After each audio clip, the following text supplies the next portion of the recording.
Welcome to Always Moving Forward with Renee. Moving forward.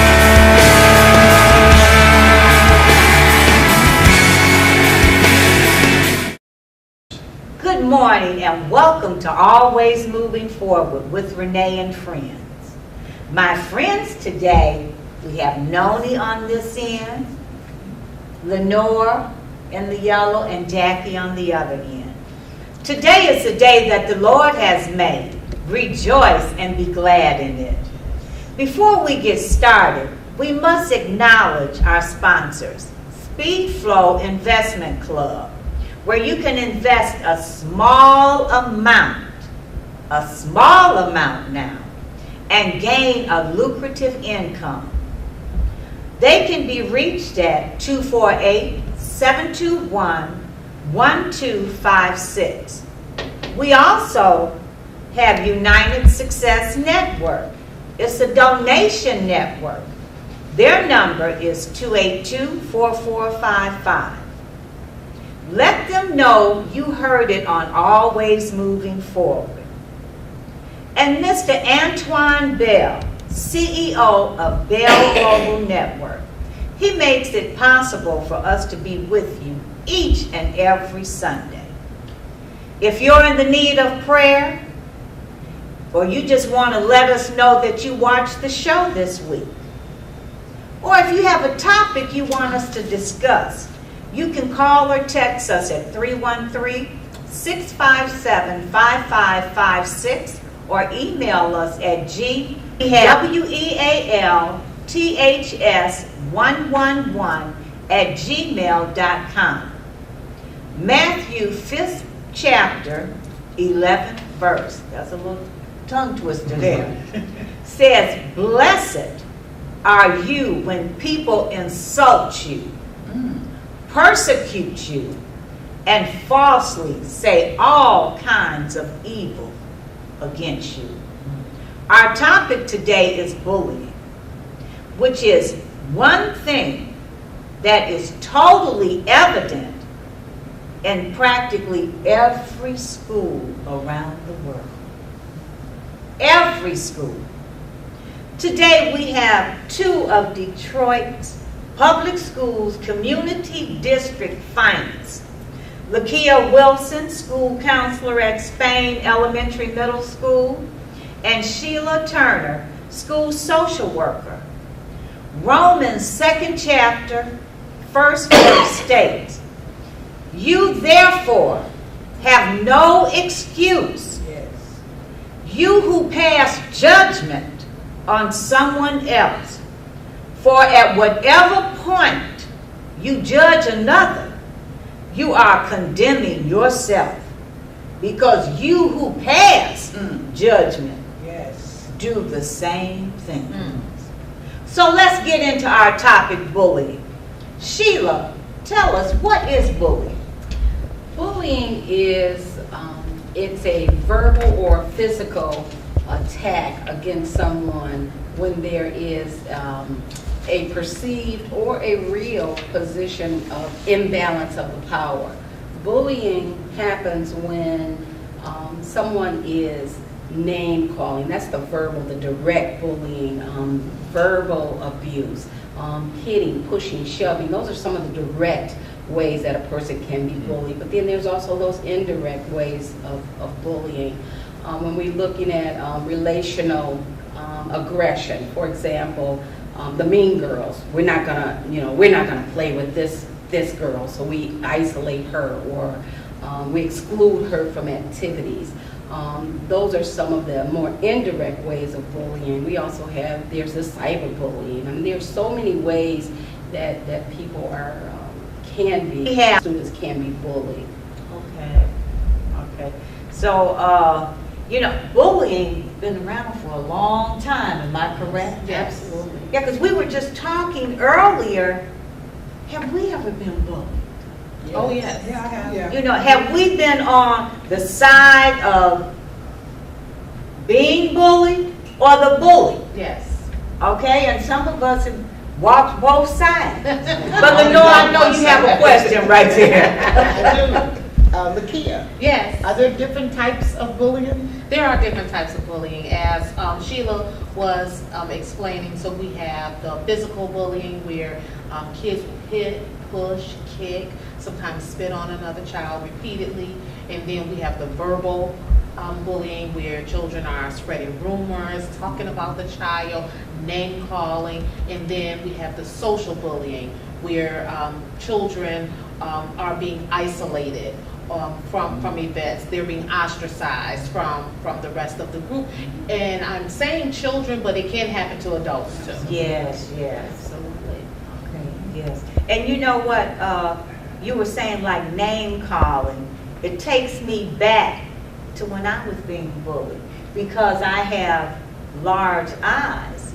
You know, they used to say Popeye.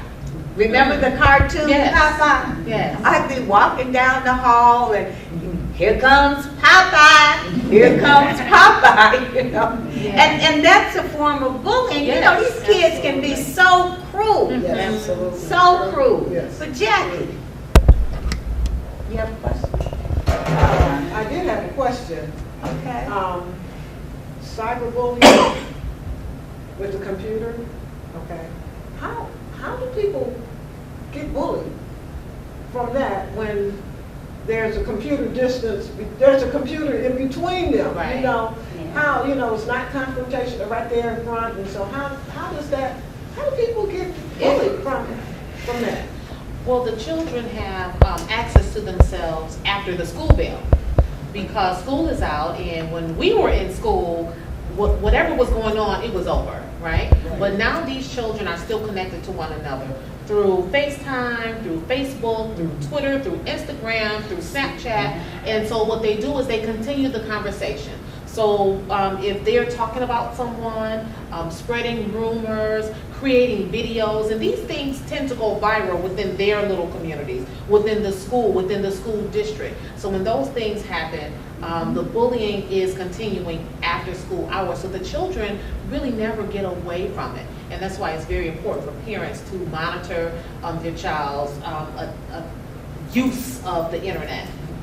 And oftentimes, let me just add that people say, well, why won't they just turn off their Snapchat, or why won't they, but the kids are, they are so accustomed to the technology, so they're constantly looking at their technology. There are people who can't do anything without their phones. Yes. I mean, they're even adults. Right. So for them they want to remain connected. They don't want to be bullied. However, they want to know what's happening. What are they saying about me? What are they saying about others? And so it's very difficult for them to just back away from the social media.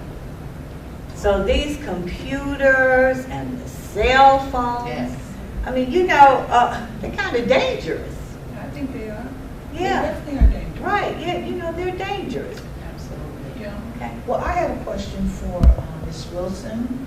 Are some children more likely to be bullied than others? Some children are more likely to be bullied based upon their insecurity.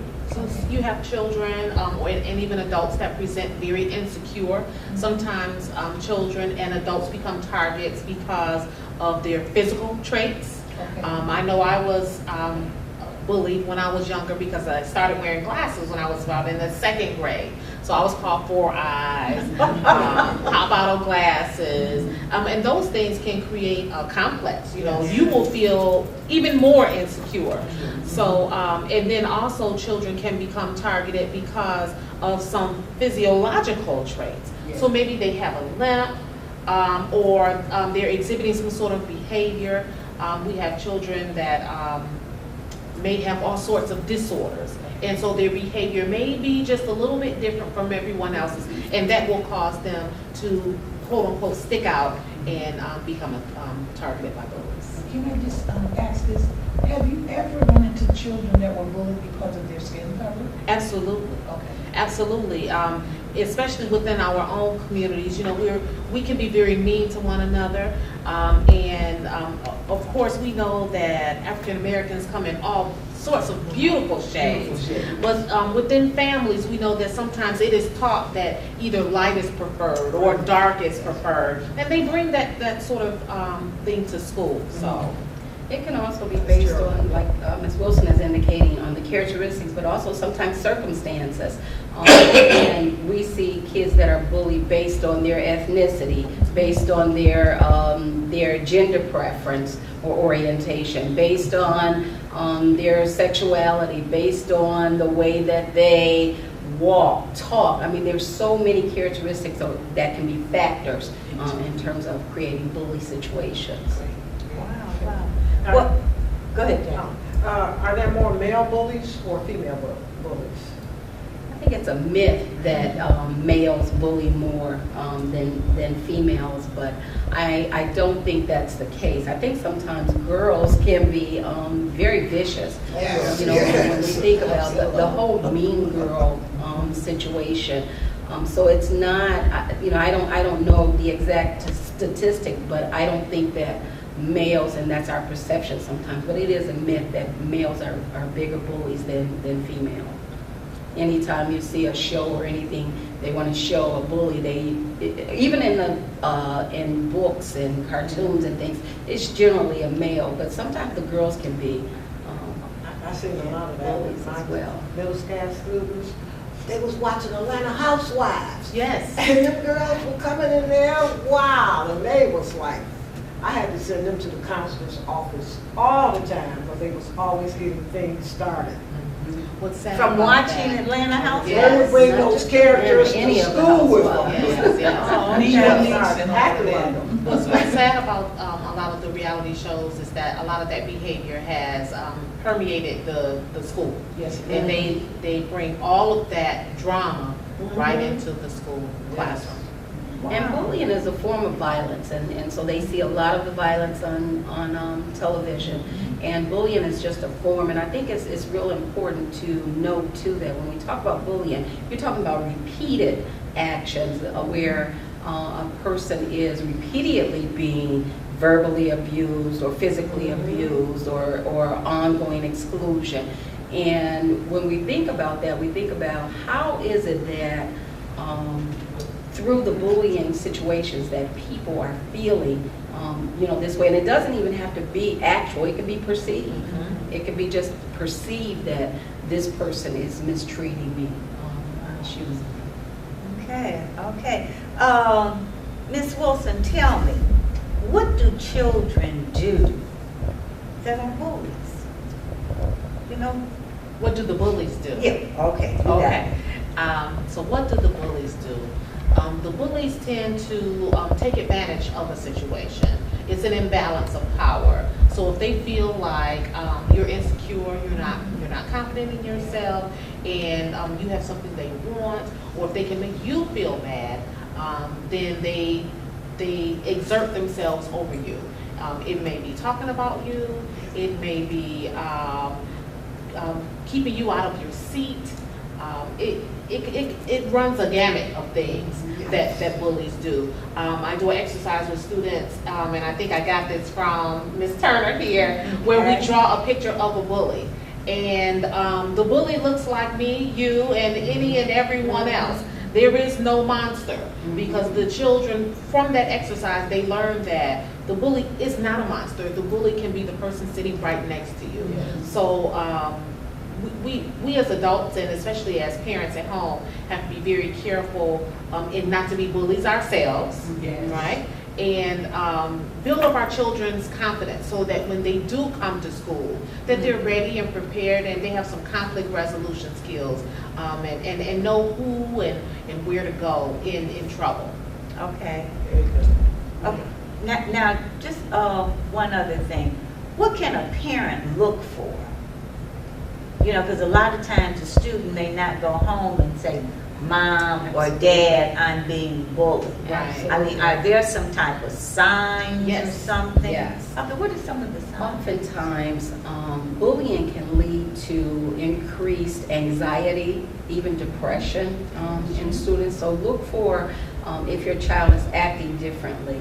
When we look at cyberbullying, for example, if you walk in the room and they hurry up and switch screens, or don't want you to see what's on their telephone or on their computer screen, you want to watch for those little signs like that, because that can mean that they're being cyberbullied and they're looking, and they're reading and seeing all of these things. But you definitely want to watch if your child begins to act differently at home, if your child seems depressed or as anxious, don't want to go to school. A lot of times when a child is being bullied, they miss a lot of school, skipping school, avoiding classes, avoiding talking to certain people. I mean, there's a lot of things. You just need to know your child and then physical or emotional changes within your child. If I could add to that, drop in grades. Yes. A lot of times children will have a change in their grade, and also missing and torn up possessions. Children will ask for money, taking extra money to school, notebooks and things, personal items missing and torn up. Those are definite signals to watch for. Sheila, one question. Yes, ma'am. Why do children tend to not to tell that they are being bullied? For a number of reasons. Sometimes students feel as if I tell, then I'm a snitch. And we have this whole culture in our community about being a snitch. So that's one reason. And another reason, oftentimes kids feel that the adults should know. And there was a statistic that I read that said adults see bullying like sometimes 70% of the time, but only intervene maybe 1 out of 25 times. So sometimes we see it happening, but let's say as a classroom teacher, you see it happening and you separate the kids and you go on with your lesson and doing what you do. However, that may carry on, and when it becomes a pattern and you see it ongoing and repeated, now it's bullying, and now we have to do something about it. Does bullying? Go ahead, Jen. When I was teaching middle school again, because that's when you really see it, what I noticed now, when my students start bullying each other, I would stop them. But I started paying attention to who was doing the bullying and how often that person would go to somebody else and go around the class. Then I really started paying attention, because after that person would bully, I had to go see what the student would go to, who the student would go to and talk to next. Then I saw the pattern. Gang recruiting, okay? Because the bully would befriend the bully would mess with this one person, then a friend of the bullies would befriend that person and like take up for him, okay? And then that person would stop, the bullying would stop, but then it would come from somebody else. So now they said, okay, the bullies are now my friends. And so, and I said, this is gang recruiting. I went to the principal. You need to bring gang squad in, because they are doing some serious recruiting when you start bullying the kids in the classroom and they're doing this befriending back and forth. That's what you have to watch out for, not just for just the bullying part for one person, but if they recruiting, because you got some problems there. Ms. Turner, does bullying cause problems in later years? Oh, it absolutely can. It absolutely can. As Ms. Wilson has spoken about the insecurities, we see now there are adults who still suffer from the bullying that they received as a child, and they still have some psychological effects, some emotional and mental health concerns based on some of those types of things that occurred to them as a youngster. So not only that, it can lead a person to get involved in alcohol and drugs and getting with the wrong crowd for protection, as she alluded to. There's so many different aspects of what can happen based on our childhood. Sometimes you go to a therapist, they want to take you back and talk about your childhood, and people be like, we don't need to talk about that, that's over. No, it has something to do with how you are relating in the world today. But it does, because I just want to say this real quick, because my sisters and I were bullied so bad that today, I refuse, it bothers me now, I refuse to go to my class reunion. My sisters go there and say, well, where's Lenora? I don't want to go. Because when I know they're adults now. Yeah. I know they're adults, But but it affected you, it yeah. affected me through my whole life. I don't even want to see these people. I know they were Yeah. kids. I know they were teenagers and all that. But I don't want to have nothing to do with them. I don't even want to see them. You know, it used to be a program that came on TV and about what you're talking about, Lenore, about the person being bullied. Could be a young lady that was real skinny.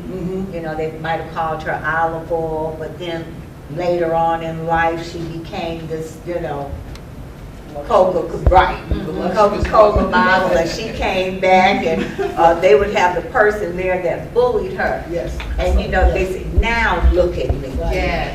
You know, so Lenore, we gotta get you up. Mine was my skin. No, mine was my skin complexion. But you know, just like, I'm serious. but like Miss Wilson said earlier, you know, the shades of color. The shades of color. And she said, we have some beautiful colors. Look at all of us sitting up here. But the The issue is, shades of color. yes, but see, like, that's why I brought it up, because when I was in high school, dark-skinned women, and I consider myself dark-skinned, I don't consider myself, they were always harassed. They were ashamed because somebody was calling them, you too black, you too dark, you this and that. And I know it affected my friends more than it affected me. It affected me because I felt bad for them. Because really, you know, we weren't taught anything about our skin color. We were who we were, and we just lived our life. But people that were dark-skinned, oh my goodness, some of the stuff I would hear people say to them was unbelievable. But you know, not only back. dark skin, but what about fair skinned people? What did they call them? High yellow. Yes. You know, so it was all colors, but I don't want to get stuck on color here. But That's a whole nother show. right. Just like we talked last week, that's another show. Absolutely. Okay, who got a question they want to ask? Who can children tell that they're being bullied? I would say the first line of defense is happening at school is the teacher, because a lot of times the teacher is blindsided with this information when the child goes home and tells the parent, and then the parent comes up to speak with the teacher, but the teacher was totally oblivious. Children are very smart, and they know how to manipulate situations. And so where a teacher has good classroom management, that bully may not do it in the presence of the teacher. Right. But the children do go outside for recess and for lunch and to special elective classes, and so they may be encountering things in the hallway that the teacher just isn't aware of. So I would say first inform the teacher, and then in a chain of protocol, so to speak, your school counselor, the school social worker, the administrator, you can go all the way to central office with it. There are some laws and policies regarding bullying. In the district, all school districts, totally prohibited. So definitely begin in the school. And of course, the children should have the type of relationship at home where they can tell their parents any and everything. Okay, all right, good. Yeah, that was a good question. But can you tell me the grades? You know, we've got pre-K on up through 12th grade. Where do you find most bullying takes place? Is that elementary, middle, or? Middle school. I think middle school is where we see middle school. We see a large percentage of bullying occurs in middle school, and you know, our middle school students, they're so confused. Adolescence is such a confusing time. So they oftentimes, depending on where they are in terms of status, you know, if they are with the popular group, and I better put that in quotations, but if they're with the popular group, then they may find themselves isolating or excluding other students who don't have the same type of clothing, or this is why uniforms are so important, and I think are a good thing. But maybe they don't want, we're not going to play with her. That's that relational aggression that we talked about, where they isolate other kids. But middle school is where we see the majority of it. But high school, you got the football team versus the nerds or the kids that they may see as being real studious. So it happens at every level, even pre-K. But I think we see the majority in the middle school. Okay. I blame it on the hormones. It does happen. Yeah. What does the law say about bullying? That's what I'm very interested in. Well, the law, there is no federal law against bullying. That's unfortunate. However, what the federal government has said that states have to adopt some sort of policy that addresses bullying. Here in Michigan, we have the MAT Safe School Law, Public Act 241. And what that law provides for is that it says that every school district must have a policy against bullying. That policy must be specific, it must include a bullying definition, it must include, information about where students are to go to report bullying, and it must provide that there is prevention within some sort of prevention going on in those school districts. So it is a good law. Matt's law, it has taken some criticism from the LGBT community saying that it didn't go far enough. But it was created for a young man, Matt Epling, who was 14 years old when he committed suicide. Not because of bullying, and we have to be very careful with saying that bullying causes suicide. Well, it actually is an individual who may have other characteristics. They may have a mental health issue such as depression or anxiety. The characteristic may be that they may belong to the LGBT community. These are factors that can seem to create bullying or additional bullying, but just to say that bullying causes suicide, we want to be careful with that. Right. Sir. Okay, and we just had a young man. I do have the article here. What was he, 9 years He was old? 9 He years said, old in Florida. It happened last week. He had come out to his parents. I think everybody heard about it because I was shocked to think that a 9-year-old had would commit suicide. okay, he was in Colorado. He was in That Colorado. was the article. And he came out, but he was being bullied because of his, he was being bullied because he knew that he was gay and he wanted to come out. He came out to his mother. The kids told him in school, kill yourself. And he followed up and killed himself. Sad. Let me just say that bullying, real quickly, that because suicide can be connected, it's not, just a direct cause. I hear what you're saying. And we have to just be careful with that. Thank you. Thank you for Right. that. Thank you. I just wanted to bring that article and, let that parent and the family know, that you are in our prayers. But, let me just say, everyone, if there is a problem in bullying, whether it's from the student or the neighbor, the student at school, you want to let someone know right away. And let me just say this, because I know our time is running out. I want to thank our guests for being here with us today. Ms. Wilson, this is her 3rd time back. And we have a newcomer here, Sheila Turner, and we're going to ask her to come back again too. Yes. Because we could go on and on and on. And Sheila knows a lot as a social worker with the school district. But let me just say this.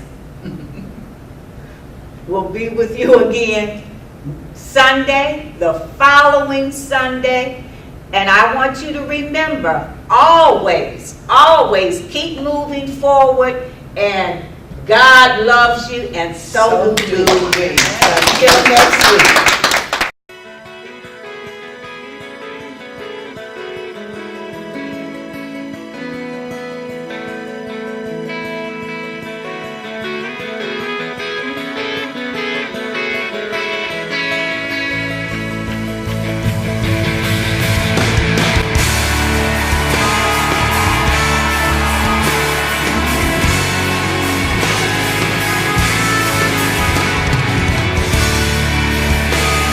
hope you enjoy Always Moving Forward with Renee.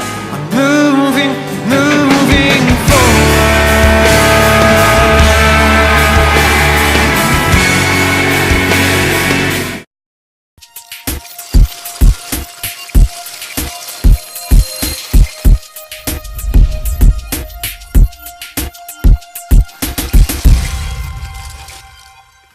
What's up, everybody? This is your girl, Vicki Winans, and you're watching Bell Global Network.